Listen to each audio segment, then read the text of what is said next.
Trop d'impôts tue l'impôt, explique Manuel Valls. Le Premier ministre entend abaisser d'un cran la pression fiscale. Son ambition, faire sortir de l'impôt sur le revenu 650 000 ménages. Une annonce plutôt bien accueillie. Si on reste dans un climat de crise et qu'on regarde franchement l'économie en face de soi, je pense que c'est un bon compromis pour l'instant. D'autres sont plus méfiants et craignent qu'il ne s'agisse de fausses promesses. C'est une bonne nouvelle, on va voir à l'application ce que ça va donner. Il y a beaucoup de bonnes nouvelles depuis 2 ans et puis on s'aperçoit qu'il n'y a pas beaucoup de résultats.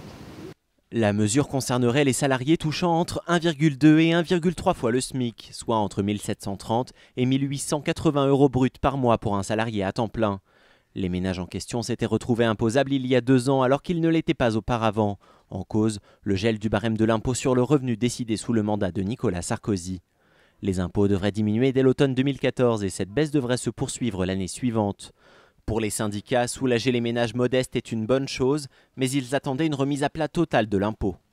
Il eût fallu une grande réforme fiscale et pas des petites mesurettes de ci, de là, pour remettre de la progressivité, pour remettre globalement de la justice à l'impôt et remettre de l'impôt direct par rapport aux taxes et impôts indirects qu'on voit fleurir. Augmentation de la TVA, ça par contre c'est concret. Augmentation des taxes dites environnementales, ça c'est concret. Pour exonérer les 650 000 ménages de l'impôt, une loi de finances rectificative devrait être présentée au mois de juin.